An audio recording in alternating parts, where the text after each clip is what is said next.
down key bills to answering your live call-in questions. Senator Sawyer and David engage in meaningful conversations on the issues that matter most to our state. No matter your political affiliation, We're Just Saying keeps you informed and involved in the efforts to make North Carolina a better place for everyone. Welcome to the conversation. Good morning, everyone. You're listening to We're Just Saying with Senator Vickie, Sawyer, and David. Like to part of the show, 704-873-9929. Good morning, Senator Sawyer. How are we today? I'm sore. You're sore. I'm So you got when we pulled into the struggling. parking lot relatively at the same time, and I came Uh-huh. out. I will have to say you were moving very gingerly getting out of your car. I'm sore. So Pain. obviously burn boot camp, hot yoga, something like heavy workouts. Is that what's got you ailing? No, it's beach volleyball in an adult league that I just started on Thursday, thanks to my friend Holly Bailey, who has guilted me into going out there. And there's this thing about me. I don't enjoy it necessarily, but I just know it's who I am. I'm competitive when it No. comes to team sports. Like, I have to dive to get to the ball, which, Oh by the way, I did 3 no. times last night Oh and we no. scored.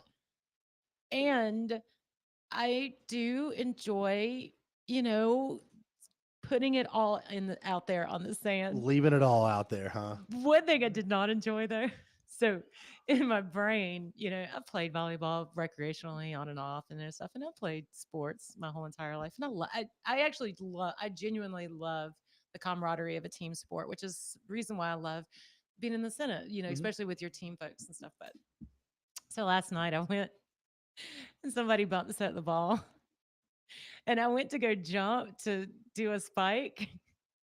My vertical is like -1. I literally, like, my whole body, like, I started pushing up, my arms went up in the air. I go to spike the ball, and it goes like 2 inches over my fingertips Oh my gosh. And inside your because brain, the little minions that control everything are like, red alert, red yes, alert, red alert. And, and it was like, no, pull it back, pull it back. I just, cowered to the ground in disgust and realized that I need to go back to the gym. But it was fun. It was fun. And if you are a former athlete like I am and getting a little long in the tooth like I am, make sure to go out and play something and do something, because it really was, after this week we have had, emotional week Mm-hmm. with the terrible transit killing, a lot of the conversation in that. And of course, we're going to get into a little bit about Charlie Kirk, Mm-hmm. because we just heard breaking news that they do have the assassin in custody, correct, Yeah, David? they do. Yeah, they held a press conference. They have him, 22-year-old guy named Tyler Robinson. Apparently confessed to a family member. The family member called a friend, and they took him in. Apparently, so yes, they do have the shooter. It's been confirmed. I listened to the press conference a good little bit. Then they Hmm. walked through sort of the timeline and how it came to be and everything like that. They're very very confident that they do have the right person. They are also, confident that he wasn't helped or anything like that. Hmm. They are still investigating, but they do believe that he acted alone. One of the interesting things about it was he was, if you've been following the news at all, they had found the gun in a wooded area Oh, they not did. long after Okay. not long after the shooting. And there's a Discord message string. Discord's an app online where you can stream and talk with people, where he was talking with a friend of his about where the location was of the gun. Not sure if it was to, Oh, hey, go get it, or whatever, but the friend did show the police the Discord messages, and they took screenshots of it, and it matched up. So they do have the guy. Like I said, 22 years old, which, I have to be fair with you. I was not surprised, really? honestly, that it was someone that young. Most of the shooters that are doing these things right now are that young. Young white men are really, when we hear about these things, that's who is doing a lot of these in these mass shootings right now. And, we've had several that were transgender. Hmm. No indication that he is. They didn't Sure. indicate that he was. Did write messages on the bullets themselves. One of them said, catch this Yeah. fascist. Was that Um, confirmed? yes, they confirmed that during the Okay. press conference. He had written a couple of other messages on some of the On the unfired bullets bullets. on, yeah, on the casings, yeah, on the etched them in. Wow. And so so it's pretty, they feel like they got the right guy. But I remember, on Wednesday when all of this happened, there's several groups started passing around, Charlie Kirk had been shot. The initial video of his shooting, there were multiple different ones, absolutely horrifying Yeah. to watch that. And then, it really was, I mean, it's, I've never got to meet Charlie Kirk. I did get to go to a Turning Point event Yes. during the inauguration this past Oh, year. that's right. You did. I did, yeah, Yeah. and he was on stage with Donald Trump Jr. and several other folks, Ben Shapiro and Mhm. others, talking about the victory. And one of the things that, whether you agreed with Charlie Kirk or not, and I did largely, because I was reading at 18, he started this Right. "prove me wrong" thing where he would Yeah. sit on a college campus, just him, under a tent with a sign, and he would say, and it said "prove me wrong," and he would make a statement. And it would say "prove me wrong," and these college kids would come up, and it was interesting because I was watching some of the videos from when he was younger, and then he would post them on social media. He created Turning Point USA to really galvanize and recruit and bring back conservatism onto college Mhm. campuses to challenge people. He was never a violent person. He was never a hateful person. He engaged everyone in debate. His Mhm. first priority. He reminded me a lot of Rush Limbaugh in the sense of, if you ever listen to Rush Limbaugh, one of the things he always did was he said if somebody calls in, because everybody wanted to call into Rush, he said, but if somebody called in that disagreed with him, they moved to the front of the line. Mhm. Charlie Kirk did the same thing in his sessions, his prove me Right. wrong sessions. Like, if you disagreed with me, come to the mic. Come to the mic. That's who I want to talk to. The people that disagree with me. And you would see some of these kids get extraordinarily angry at him because he would simply come with facts. He would simply come with logic. And so many of them, because so much these days is based on emotion and how people feel. Right. But he was an amazing guy to engage with. If you watch those videos, I hate I never got to meet him. Some of my friends got to meet him and actually got to work with him some. Yeah. And so it was really horrible to see because he was never violent. He never encouraged violence. He renounced violence all over the place. And just to be killed for sitting on a campus and exercising your right to free speech, it really is just it really, you know it makes you cynical, and it makes you kind of lose a little bit of faith, honestly, in where we are as a country, that something like that could happen. But they do have the shooter, and hopefully, justice is served in that. But heart goes out to his wife and his two little children. Yeah, so there is a rash of political violence coming through, even as close as home to Virginia. There was a city council person Mhm. who worked at a newspaper, and someone came in what yesterday, I believe, with a 5 gallon bucket of gasoline, doused him, and caught him on Oh, fire wow. as he was trying to flee. So, we're going to talk a little bit more about this continuing political violence that is just really. How do we move forward, and thoughts that we have to our listening audience about what that is. But there's something also we want to not. The assassination of Charlie Kirk is obviously top of mind, but there's something that's close to home that is very top to mind. And at 11:15, and I think he's getting out of court, but Senator Danny Britt is going to be calling in because not only is he a senator and has been part of a lot of these laws that we make in regards to criminal defense, he is a criminal defense attorney now, and he really has an insider's view onto how we handle or how judges handle the appointments of magistrates and magistrates' duties and the safeguards around there. And to set this up, this past week, if you are a political nerd, you heard from Speaker Hall and Pro Tem Berger and also Senate candidate Michael Watley about the reaction to the Charlotte Transit killing of that beautiful Ukrainian Mhm. woman who lost her life due to a mentally schizophrenic. Actually, the mother said of this individual that he was diagnosed with schizophrenia and refused to take medication. So a homeless, mentally deranged man that had been arrested 14 times and let go free. And so this week, Senator Berger and Representative Hall came out and mentioned that we will be passing some legislation in regards to some judicial reform.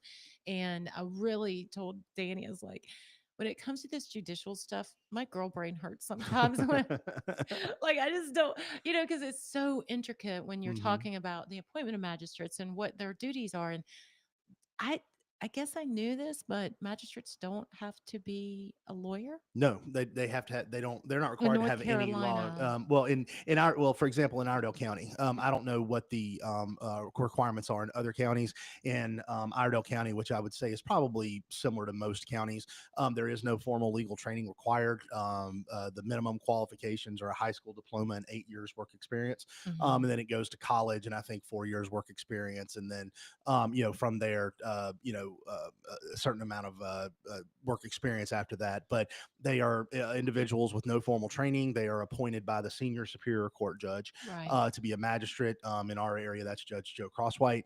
And then they do a certification training about their Hmm. duties and the administrative functions that they perform and things like that, and they're kind of off to the races. Yeah.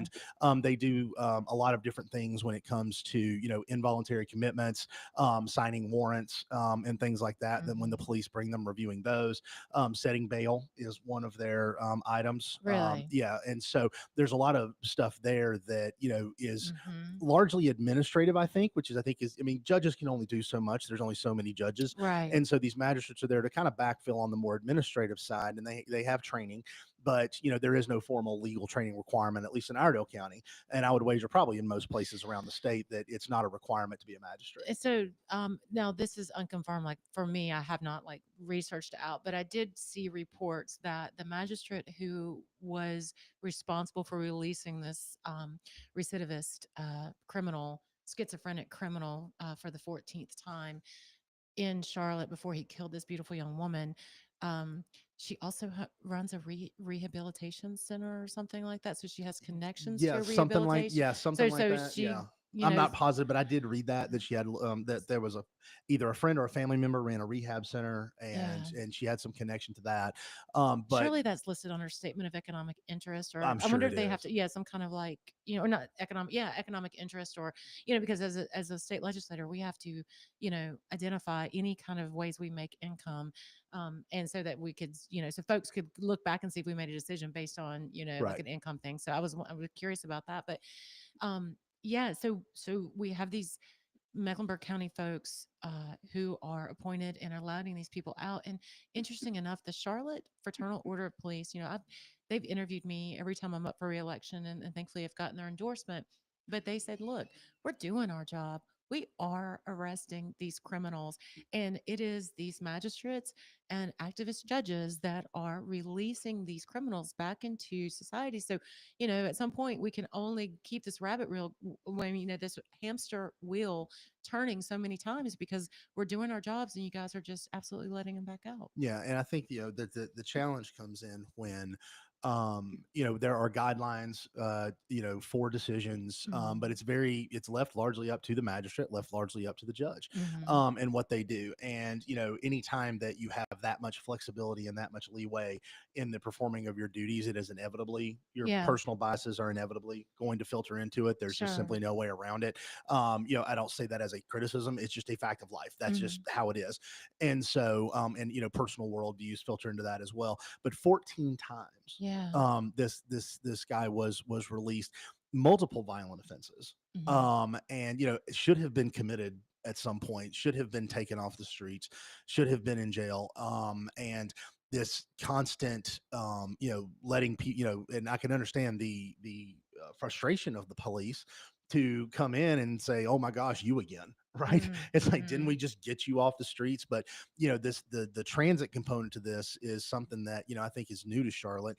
I don't know of a previous crime like this taking place on Charlotte Transit. It seems like it's a daily occurrence in New Yeah, York. there has been many a crime committed on Charlotte Transit, and the Cats has not been reporting it, or there hasn't Really. been anybody on there that has reported as much as they have. And I've been glued to sorry, Billy, but I've been listening to WBT radio constantly, like while I'm working and stuff.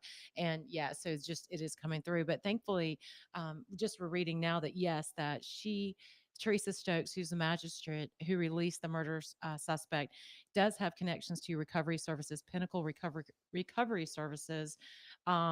Stokes and her wife co-founded this nonprofit, and she also does like a sober sports bar and Second Chance Services Unlimited. So I mean, maybe there is some kind of, I mean, I'm not saying that she is, but you could see that there may be a direct correlation to benefit her financially to let these people out. I mean, I don't know. Yeah, That's I mean, allegedly, there and is. Yeah, I I want to mean, be there is. I mean, there careful it's about that. yeah, and you can look and wonder about that, but I think you think with with that type of stuff, obviously rehabilitation, obviously Yeah. she has a particular worldview in the kind of organizations that Yeah. she's a part of, kind of Right. businesses she runs, which obviously filters in, I'm sure, to her role as a magistrate. But Sure. I do believe that we have gotten to a point, especially with the mental health crisis in this Hmm. country, that we do need to have stricter guidelines. We need to have better qualifications Yeah. or some type of system where when documented cases of mental disorder or clear indications of mental disorder can be referred to someone to make determinations or something like that. It just, because mental health is an absolute crisis right now in our country. It is permeating all through crimes and all through different scenarios of criminal activity. And these magistrates are simply not trained to Right. understand or know or identify these things underlying, and to be able to make a qualified judgment as to who should be let out and who should be committed and who should be going on to jail. So there's also this weird thing that happened maybe about 20 years ago when we deinstitutionalized mental behavioral health problems. And now if you do have someone in this situation, and say the cops do arrest them, they go to prison or they go to the jail. They don't go to prison, so then the jail becomes overburdened with all these mental health. There's nowhere to release these folks into custody and to keep them out of general population. And so we have this issue. But I do believe we have Senator Danny Britt on the line. Senator Britt, welcome to the show. Hey, good to be on with you, Senator Sawyer and David. Yeah, so thank you. Assuming How you doing, David's Senator? still on. Well, thanks for calling in. And I really needed to, like I said on the air, I told you, I was like, I don't know that my girl brain can figure all of this stuff out. But a lot of the conversation has been around the appointment of magistrates and what the magistrates' duties are, and judges, and how the cashless bond works. And you had heard from the pro tem and the speaker this week about possible legislation. So I kind of wanted you to take us back to, like, when a criminal gets arrested, what actually happens? How does the magistrate react? And then also tell me what you think personally, regardless of anything else, as someone who is a defense attorney, what should we change in North Carolina, or if anything? Okay, yeah, sure. So I'm actually just coming back from court where I had a couple bond hearings and did a couple interviews with law enforcement on clients with cases that are one that's charged with murder on possibly offering a proffer of testimony to maybe get a lower bond. Um, Mhm. but so I'll say this. So a couple things. So just to start, when someone comes in, they're charged with a crime, they go before a magistrate. Oftentimes, the magistrate only has those facts available by way of that detective. The defendant normally is not accompanied by a defense attorney that kind of presents their side of events. Okay. Now, and this is if a detective charges the crime. So if someone's charged with a felony, typically it's a detective bringing that case before a magistrate. What we did well, not several, I guess, a session ago, 2 sessions ago now, with the Pretrial Integrity Act, we changed what happens as far as what cases that magistrate's able to set a bond on. We said that in certain violent offenses, and we enumerated several of them, that in certain violent offenses, as well as in certain instances where someone has a prior bond they're out of custody on, then that magistrate is not, case must go to a Okay. judge to set the bond. And that must be done within a very short period of time, right? They've got to Mhm. be brought before a judge for the judge to set the bond. They can't simply not have a bond set. Now, there are crimes that no bond is set initially, and that's common and that's murder cases, right? But in Okay. any other case where it's a certain enumerated felony, or if it's an instance where of domestic violence, or an instance where someone is out on an existing bond, magistrate can't set it, that goes to a district court judge to set. The reason we did that is we did have magistrate judges in Mecklenburg County primarily that were setting bonds so low that before the officer's done doing the paperwork, they were seeing someone leave who had been booked in and was now getting out before they would even complete the initial paperwork on the charging document. Wow. And then, of course, we were getting complaints from business owners in the Mecklenburg County area for this happening, this occurring. So it was largely, Charlotte Business Alliance and many of these business owners came to us and said, "Hey, look, we need some changes here. We need to work on this. We've got people that are damaging property. We've got people that are trespassing. We've got people that are doing a lot of these things. Yeah, they're not that serious, but it's a revolving door, and they keep getting out before the officer's even able to do the paperwork." So we worked through that stuff, and we even worked closely with the chief of police in Charlotte and the elected DA in Charlotte, Spencer Merriweather, who he showed up to committee arguing in favor of the Pretrial Integrity Act, something that would hold these people, while his own state senators from his own district were arguing against it. Wow. He stood up in that committee knowing that his own state senators, who are folks that he has to look to for assistance in the General Assembly for funding matters, he stood up against them and stood with us, Democrat or not. He stood on the side of law and the side of law enforcement to say, this is what we need. This is the type of law change that we need to ensure that these people that are out on bonds are having their case adequately looked at by a district court judge who has available to them more information at the time they're deciding whether or not they should be released. And a lot of that's because these magistrates in Mecklenburg County were being we're being kind of allowed to just kind of do their own thing by the judge that supervises. Now, Yes. How does a magistrate get supervised? Like, is there a grading system, or do you know? Is there a way you can tell like a amount of people that they do cashless bonds for? Any of that stuff? So there's not. So let's talk about it. I mean, there's so many different things to unpack here, but let's start with how magistrates are hired, supervised, managed, fired, whatever, suspended. So a magistrate, if somebody applies for a magistrate position, they go to the clerk to interview for the job. The clerk makes a nomination to the senior resident superior court judge. The senior resident superior court judge is the one who decides whether they're hired based on their nomination from the clerk. Then your chief district court judge is the one that's in charge of supervising them. However, their only authority is to suspend them up to 5 days, no longer. So if a magistrate judge, so even if you have a chief district court judge that wants to hold that magistrate accountable because they're the one charged with supervising them, the most they can do is suspend them for up to 5 days. Okay. Whereas what would make a lot more sense if you had the person who is, think about having an employee who you can't fire, right, who you didn't hire, yet you have to supervise. But the way it is in the state of North Carolina is required because the Constitution lays out the procedure for the appointment of magistrates. Okay. And so for us to change how magistrates are hired, fired, supervised, all of that would have to be done by way of a constitutional amendment. Wow.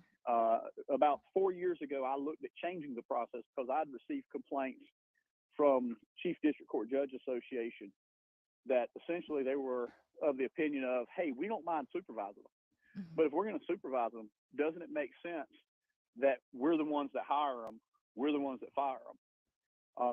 And you think about it as any other employee. You think about an employee at your insurance business that somebody else gets to hire this person for you. You can't get rid of them, but you have to have them working under your charge, and you're responsible for supervising. Okay.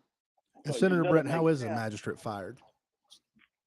So the magistrate can be removed from office by the senior resident superior court judge. Okay. And really for any reason.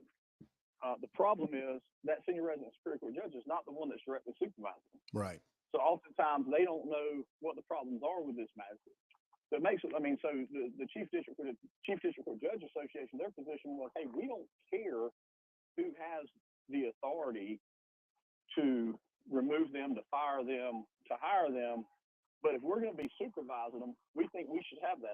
We think we should be the one that has it. Right. If you don't want to if all you want to do is entrust us with the authority to supervise, but don't give us any authority to do anything else, then just give somebody else the ability to supervise. Yeah. Take us out of the process.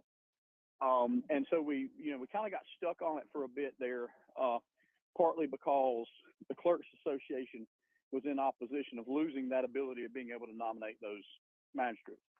And we're going to have to move past that clearly, because the process as it is does not work. Right.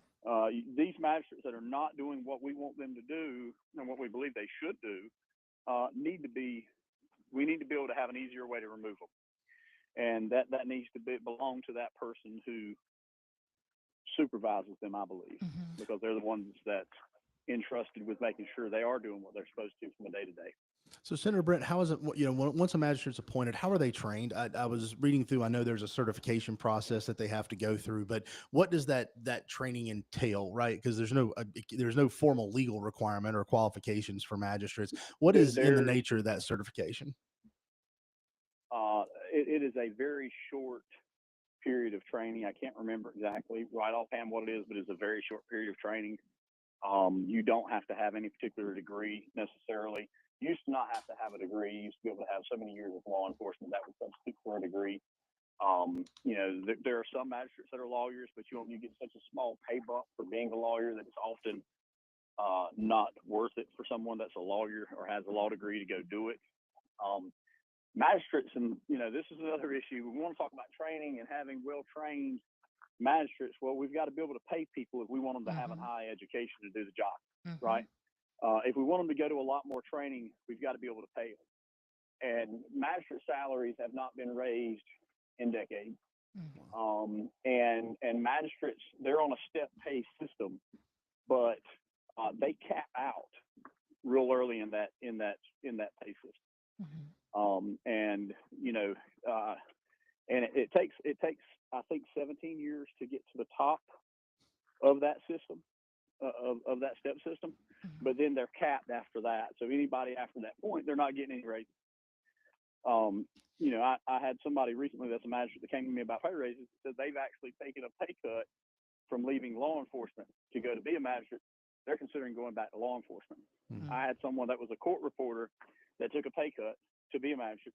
They're considering going back to being a court reporter because they've realized that it's going to be another decade at least before they get any additional pay raises. Yeah. So there was a bill in the House that looked at increasing pay for magistrates. The idea that any of these things that we can change by policy without increasing funding in JPS, rather than being funding for law enforcement, funding for jails, funding for courthouses, funding for magistrates, the idea that we can pass policy without it being coupled with funding is a fallacy. I agree. And is a hollow promise and is an ignorant idea. I agree. You simply cannot make the changes we want to make without funding increases. Danny, Senator Brett, you had talked also about like just the burden that these mental health cases are putting on our local jails, right? I mean, so you guys, the good guys do their job. They get the bad guys, they go to jail, but they get released because really it's not because it's not because necessarily that you just have like activists, judges, or magistrates. Maybe it's because there's nowhere for them to go. I mean, is that something? And talking about the funding increase, I mean, we really have an institutional problem because where do they go? And Senator Brett, if you don't mind, can you marinate on that? We're up against a break, and we'll just pick it back up. Oh no, we're going to go through. Oh, we're going to go go through for the okay. podcast. All right, yeah. cool. Yeah. So where do they go now, and what do you think in the amount of funding we need to fix that problem? So the dollar amount of funding, I'd have to talk to fiscal, because my idea would be we would need to open up every mental hospital that was once open in the state of North Carolina and more. Our jails have become holding centers for people with mental health issues. Okay. There are clients that I've represented that their parents have came to me and said, Mr. Britt, he does not need to be released. He does not need to be out of custody. He needs to be somewhere where they can keep an eye on him. And this is the family members, the mothers, the fathers of some of these folks that are charged with violent crimes. And my answer is typically, I don't disagree, but he also can't be prosecuted because he's not capable to proceed. But there simply is no place to send most of these folks. And when we talk about, the substance abuse issues, and a lot of these people are being held because they get charged with a drug charge. That is a substance abuse issue, which is a mental health issue. And we're dealing with problems at the county jails. Our county jail is 100 over right now where we should be. We have people at our county jail that are being held in booking because there's not a cell available for them. Wow. Okay. And, we as a state at some point need to be more responsible for funding the county jails, the county courthouses. We cannot have the trials we need to have in a lot of counties across the state because we don't have the courtrooms to hold them in. Right. We don't have the prosecutors to prosecute them. We don't have the attorneys to defend them. And despite what some people might want to believe, we do have a constitution, and everyone is innocent until proven guilty. And simply because you're charged with a crime doesn't mean you're guilty. We can't simply move people from the jail to the prison without moving them through the courthouse, right? So we have a sheriff in my county who wants to do roundups to make sure that some of these people that are out on orders for arrest, many for violent crimes, he wants to do roundups and go get some of these people out of the community. He can't do that because our jail is full. Wow.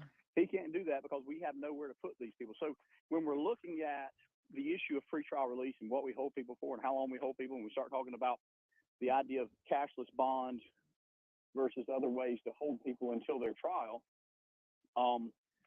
we need to talk about the fact that our county jails prosecute people not for county ordinance violations, but for state law violations. Our county courthouses prosecute people at these places for violations of state law, not for violations of county ordinances. So as a result, the state needs to be the one helping fund building new courthouses. The state needs to be the one to help fund building new county jails. The state needs to be the one to help build adequate prison and have corrections officers paid enough so that we can have enough corrections officers to actually run the prisons that we want to put these people in.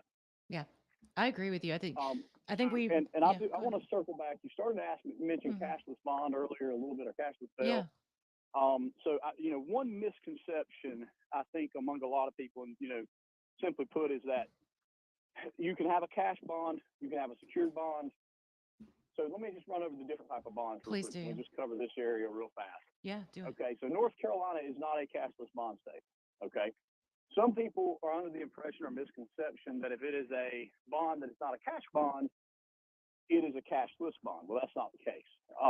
So you have a secured bond, meaning you have to pay a surety company some dollar amount. That surety company, they're responsible for that overall bond amount. So let's say, for example, you have a $100,000 bond set. Bail bondsman gets involved. You pay that bail bondsman 10%. Typically, they'll do it for 5% down. So you pay $5,000. You pay the other $5,000 while you're out. You fail to pay them, they lock you back up. You don't show up for court. That bonding company is out looking for you. Okay. So that's not a cash bond, but that is a guarantee. That's a way to ensure someone's presence in court, because you've got a bail bondsman that has a financial reason to make sure you show up. Gotcha. And if you don't show up, that's somebody else that's going to be looking for you. Okay. There's also a such thing as an unsecured bond. And this is what we need to move away from in cases where you have people that are violent offenders that are charged with new violent crimes. Okay. Okay. Unsecured bond is no guarantee at all from anyone, nor is there anyone looking for you if you don't show up. You don't have to pay a dime. You could call it $500,000 unsecured bond. You don't pay a dollar. You get out because it's not secured by anything. An example of a secured bond is like when Trump got arrested and charged and had a $175 million bond set. He didn't pay $175 million cash. He had a surety company post that bond, right?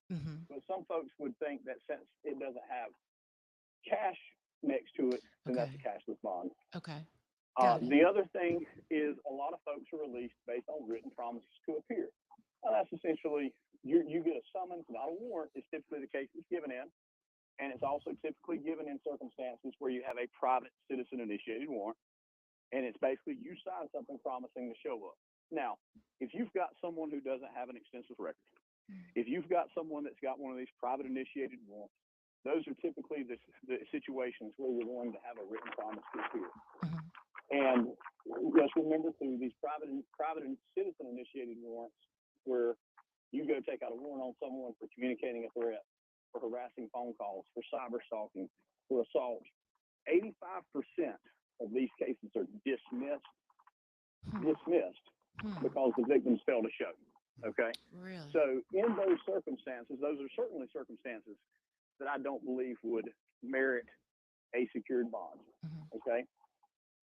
But in the instance you have someone who has several convictions for one of those offenses, like if you have someone who has multiple assault on a female convictions, Mhm. then that would be one of these private initiated warrants where maybe they would. So it's got to be a totality of circumstance type situation where you have to look at what they're charged with, but also what they've been convicted of in the past. Mhm. And judges should have to make findings of fact of why this person was given the bond they were given, magistrates and judges, because magistrates are not required to make any findings of fact as to why a bond is set what it's set at. Okay. And there's no recordation of that. So they need to make findings, they need to be required to make findings of fact as to why they're setting a bond and what they're setting it at. But Mhm. also that needs to be recorded and filed so that everybody in the world can see it. When they set a bond, they'll know why that bond got set like it got set. I like it. Yeah, I like it. So we're talking about state for you from your perspective as both not only as a state senator but also a criminal defense attorney is that there needs to be considerable investments made into our judicial or JPS department across the state so that we can protect and better serve those individuals that are just trying to live, work, and play in North Carolina. Absolutely. I agree. And I can tell you, my other budget chairs, Senator Daniel, Senator Newton, 199% are of the same opinion and have consistently argued and urged for increased funding to Mhm. justice and public safety. It is not enough for us to be pro law enforcement when our name is on the ballot or it's time to campaign. We must be pro law enforcement, pro law and order whenever it comes time to set a budget. Well said. Yes. Amen. Senator Bernie Absolutely. Brent, thank you so much for being a part. I Thank mean, you. very educational, and you obviously speak with a lot of experience, a lot of knowledge on this. So I'm sure our listeners enjoy it. Thank you so much for joining us. Thank you, Danny. Yes, sir. Thank Have you. a good one. You're listening to Thank We're you. Just Saying with Vickie started. That was Senator Danny Britt. Yeah.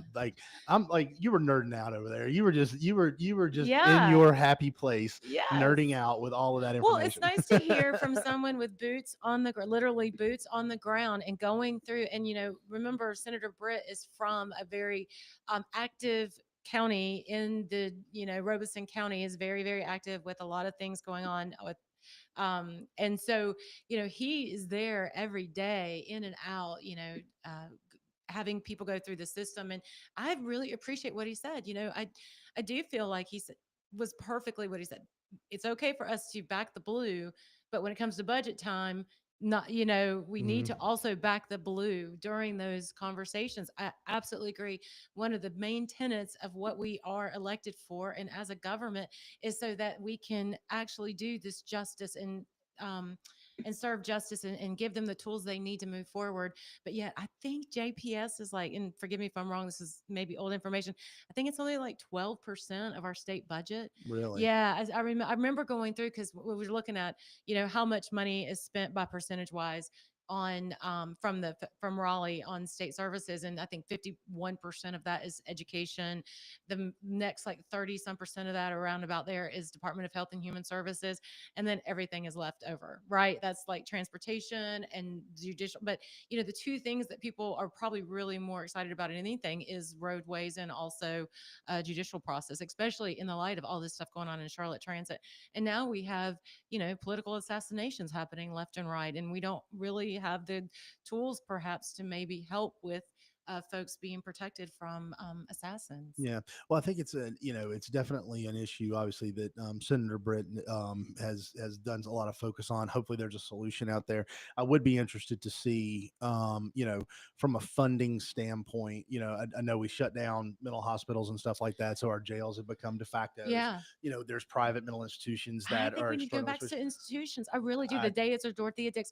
So I read a little bit about this, so that it was this weird thing back in the 90s where the far left and the budget hawk right actually came together to agree, which was to shut down institutions because on the far left they were saying that they were, and they probably were honestly, inhumane, and Mhm. that folks weren't getting the treatment that they have, and it was just like this meal of people, and it probably honestly probably was disgusting. I get that, but on the far right was saying like, well, we're spending all this money, and one person institutionalized. Why can't we just privatize this and move forward? So it was this weird confluence of when the left and the right actually agreed, and that means to depopulate institutions. I think we need to go back. I think Mhm. we need to have institutions that specifically help and work on mental health problems, not only for substance abuse, but for, getting these folks off the street. I mean, our homeless problem is not that great either, right? In Mhm. Charlotte. And so there's nowhere to put these people who need the help and, you know, therapy that they need. Yeah. And yes, I want to make sure to take care of them, but also how about the 95 other percent of the people that are in danger because the 5% of the people aren't getting the services that are they requested? And then we have young women who get brutally murdered on the Charlotte transit system. Yeah, no, it's a huge problem. I'm not, and the thing, the problem is that it's like it would be really nice if there was a single solution There's that you could not. point to, and there's not, because it's like you get these folks in, you get them treated, then where do they go once they're out? Hmm. How do you get them reintegrated into society? How do you get them placed into a job? So many of them don't have basic skills and things like Hmm. that, and you get them there. It's like you can't just say, opening the door and saying, "Okay, Yeah. we good," Yeah. and You good? throwing them back out Yeah. there, there, because it's no different than drug addiction, things like that. If the support network is not there out in the world, Yeah. they just relapse, You and know, then, the, you're simply just recycling this over and over so in the again. olden days, let's see, that's how Australia started, right? The Yeah, they country just of Australia. the British just left, Maybe we just should took, build an shipped everybody island. over there. Maybe we should build an island like the UAE does, and then you would have a place to put them all. Maybe they could just. I'm just kidding. I Yeah. kid. I digress. I'm because we've been so heavy a little bit on this, but who doesn't have to worry about job skills anymore? Who's that? About 3 people in the Charlotte region who did some heinous like Twitters and Facebook and Instagram posts Oh yeah, after the Charlie Kirk assassination. yeah. One Let me from preface this. Let me preface this real quick by reminding people the internet is forever. You cannot hide from the stupid stuff you say and the stupid things you do when you post them online. Okay, Mhm. let's just put that out there, as these folks found out. Go ahead. Well, the most name worthy, well, they're all worthy, worthy of our criticism, but namely the Charlotte Panthers had a comm director. Let's see, what is his name? Charlie Rock. He served as the Panthers football communications coordinator. He's no longer with the organization. He posted, quote, why are y'all sad? You man said it was worth it, end quote. But Talking about Charlie Kirk. and then he was also playing the Wu-Tang Clan song "Protect Your Neck" Yeah, behind that. and I'm sure in his mind he thought he was extraordinarily clever, I by mean, what are putting you that on there. spiking the football over a political assassination when a man was just out there just exercising the First Amendment right of free speech Yeah, in a well, respectful and thoughtful manner? and I think what it shows is that I think that, because I went down the rabbit hole just after this, and you could set your watch by it. You knew when it happened that there would be people getting on social media, on their TikTok and their Instagrams and their Facebook, and saying, it was going to range from people who were just absolutely just distraught that it happened, Yeah. and loved Charlie Kirk, to those who would get angry and talk about the roots of what happened and why it happened, to the people on the left who were nice enough to throw out and say political violence is wrong in any sense, but, and then the people who would get on there and celebrate it. And it sort of ran the gamut, and I went down the rabbit hole, much to my own detriment, to just see some of the violent, awful things, people dancing and singing and smiling and laughing. And I think that they're, speaking of mental illness, Mm. I don't understand or fathom the level of hatred you have to have for someone Right. to do that. And what it seems to me is they're not a person to you. They are an image. They are a caricature of something you have seen online, and probably, given the news sources you consume and the things you watch, has told you they're awful, has told you they're But fascist, have told you they're terrible. And so that yields to you to think, oh, they're a Nazi. And so this is great. I'll celebrate that this person died. We have removed the humanity right. from so many people that it's easy to laugh and joke about somebody killing Charlie Kirk for many of these people on the left. They're just terrible people. Yeah, I mean, that just too. like where, I mean, seriously, like where, at what point do you celebrate the assassination of someone. I Yeah. mean, regardless if you like them or not, like you're going to spike the football on that. So there was another math teacher at our very close to home, Lake Norman Charter High School in Huntersville, North Carolina, posted on a Facebook shortly after the assassination of Kirk, and the post reportedly included photos of Kirk, and the text goes straight to hell, a hole. Hmm. Yeah. Are you kidding me? That means a teacher. Like that's and the interesting thing, and you and I think we got to be delicate about this. I want to say that as horrible as this event is, I think you and I both have a unique ability to find some silver linings in Hmm. this moment. And one of the silver linings for me is, you know how I first heard about it? My college age daughter, Hmm. her entire friend group, there are so many young people that Charlie Kirk actually are now, it will be in martyrdom for them. Like my daughter is not necessarily political. She knows she has a political mom. She actually runs away from it, but I think she stays and listens to it. And from what I'm hearing from both of my young adult children and their peers is just complete and utter devastation. And I'm not going to say like revolution, but I think it will be revolutionary in their thought, where they understand the stakes that are being played at and the level that they're paid at. And I think it's going to work to unify those young folks who were, again, one of our friends, I didn't necessarily always agreed with him, but I loved listening to the conversation. Yes. And I think those type of conversations will continue to happen. We will have more people who will be living in the likes of Charlie Kirk. He modeled the kind of behavior that these young people had actually asked for, right, and not shut down. And I think it quite rightly just shows these kids that, or these young adults, that the just tragedy that the far left of the Democratic Party has become, just Hmm. the train wreck that they have become, and how aggressive they are. It's interesting to me that all of the political violence has been from liberals who are using guns. Yeah. I mean, so what the heck are we? It's just they have absolutely make no sense to me Yeah. anymore. And I think, None. and we've talked to this about the show before, that Republicans made a fatal error. In the 50s and 60s and 70s, we ceded higher education to the Democrats. We Hmm. ceded it to the left and said that, that's the eggheads. We're not worried about that. We're focused on business. We're focused over here. We got ingrained in social Hmm. issues, and we left the colleges basically undefended. Hmm. And when kids leave home and go to college, and you and I experience this too, your Hmm. natural instinct in many instances is to rail against how you were brought up, how Hmm. you're brought into new people, brought into new ideas. That's what college is supposed to be for. The problem is that our universities, in so many instances, became liberal groupthink and shaming of people who thought differently. Right. I remember when I was on campus at UNC Charlotte, it was not as bad then as it has been. But Hmm. what Charlie Kirk was successfully able to do, and you're seeing it with the reaction of all these young people on these Hmm. campuses, and how many of them came and cheered him and everything like that, is there's a whole group of kids out there that said, wow, I think that way. And now I don't have to worry about being alone or shame, because I've got Right. somebody who's coming on campus and articulating how I feel to these people and challenging this mindset. And which is why probably it was very dangerous to many on the left that he was doing it, because You're right. we're reclaiming in many instances higher education Right. through people like Charlie Kirk. And so seeing these kids' reactions and things like that, I am encouraged by that. Me too. I've talked to both my older kids about it. We had a whole discussion about it, and I really feel like that, a tide has shifted. I think that this will have the opposite effect that I think Hmm. many might have been hoping, by trying to silence Charlie Kirk in this, or who took joy in the fact that he Hmm. was, that these are the young people that are going to be moving in and voting and galvanizing and running for office and having That's kids and right. living in society.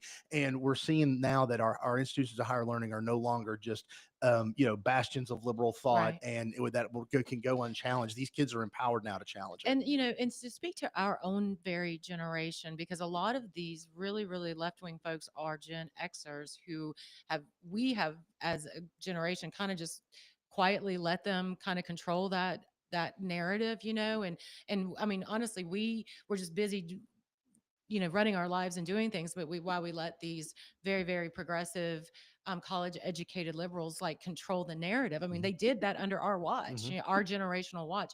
And so hopefully those younger generations can see the mistakes that we made and make sure as a collective and have that kind of thought group think in a good way, to have civil discourse, like Charlie Kirk had modeled for them and behaved for them.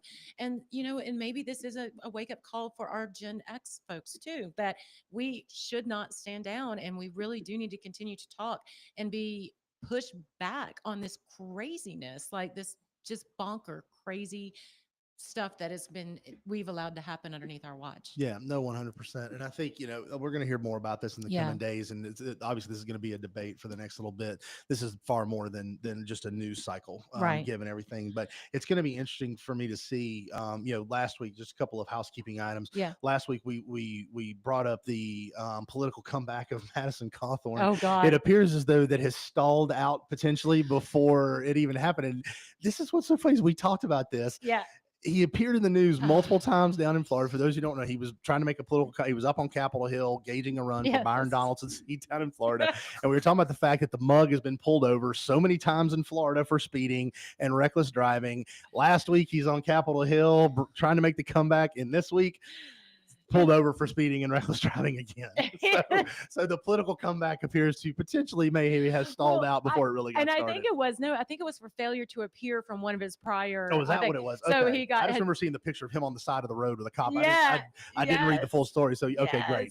Well done, Madison. Yeah, nice job. Way to prove our point, buddy. Like, go get some help. Talking about mental health. Oh like, my gosh, dude's got issues. Hey, he really does. So another thing that's good for us but bad for them, kind of thing. The Democrats, their registration across the United States is continuing to drop, and maybe some of this craziness is what. That. Yeah, so it was actually New York Times found Democrats had lost 2.1 million registered voters in over 30 states, where our grand old party actually has gained 2.4 million voters, which is a big deal. And interesting, North Carolina, we may, for the first time in history, have more registered Republicans than registered Democrats in history. And you know what else I learned from history? Did you know that the North Carolina governor back in the day was the first governor to be removed from office? Really? In the United States. Really? Yes. You want to know what he was doing? What was he doing? Well, the Democrats were going around and lynching and making sure that folks who were Black were not able to vote and making sure that they had this control over the state house. The governor did not like that and wanted, as though he was elected, he was protecting the Republicans and those who were Black who were trying to do it. And because he did that, and he actually went as some act, I can't remember that he enacted, because he did that and he was protecting Black voters and Republican voters, he got ousted. Really? Like they physically, they walked in, picked him up, and brought him out. Yeah, no, like what is it that called when you reverse impeached him? Yes, impeachment. Yeah, wow. Impeachment and removed from office. So our very own North Carolina governor was protecting Republicans and registered Black voters who, and they was the first governor in history to be removed and impeached from office. That's crazy. Well, at least it's Democrats be doing Democrat stuff. Democrats be Sorry, I think that's a little bit of a thing, but that came up in my Well, feed. that's the history, though. That is the history. But it's interesting. They are losing registrations. Obviously, Yes. independents are growing. Republicans are growing. Yeah. It's actually a little bit cool to be a Republican again. Yeah. And all that largely thanks to Donald Trump. And so I think that it's going to be interesting to see. In this country, there's always political shifts and things like that. We have been moving progressively left for a very long time. I'm not saying we're going to see a dramatic move back right, but I do feel like that we're maybe going to see going back a little bit more to equilibrium. Right.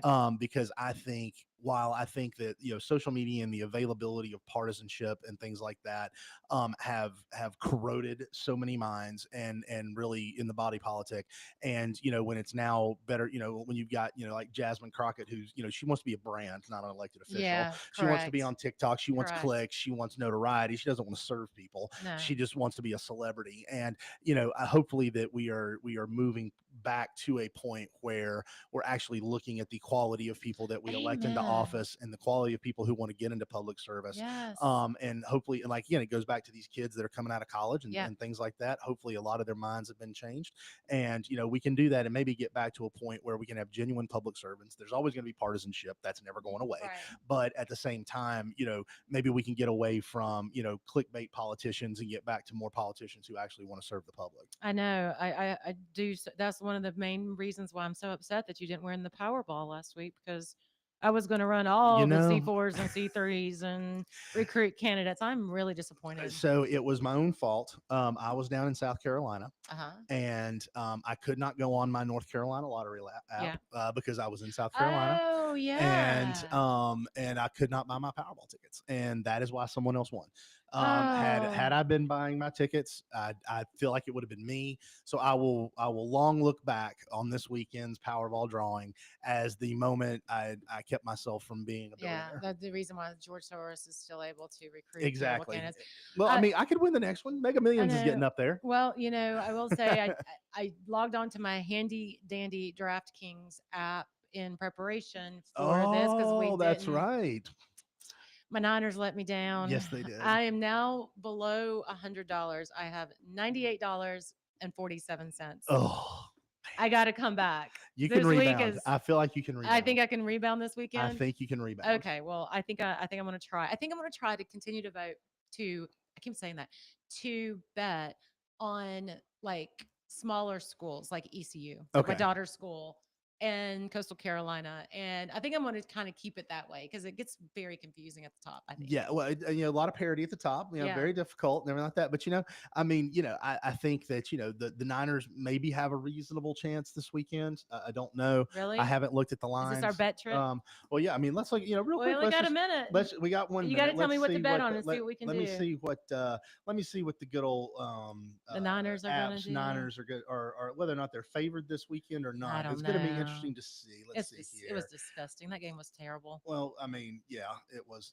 Although not I will good. say that I had to listen to it on the radio because we had a power outage at that time, and so our internet was out, but our handy dandy generator was going, and it was the only neighbor that had one. Oh, It was really? awesome. It was so awesome. You got to appreciate a generator. Oh my gosh! You Yeah, it was about really time. I do. don't think you're gonna be able to give your start. Oh, we're running out. We're not going to make it. We're not going to make it. Well, we'll Oh, tune in next week to see what I do and how I bet, and maybe my Niners won't disappoint me again. Don't bet on that. Everybody have a good weekend. Thank you. Say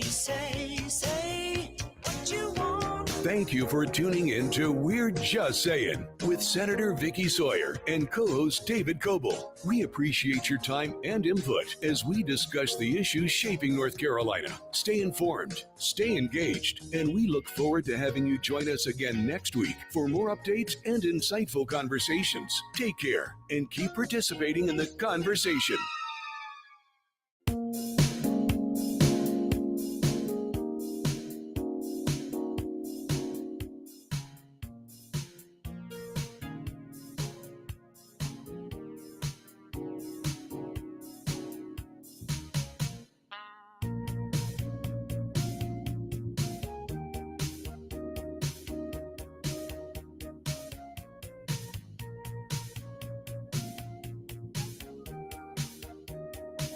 Real Country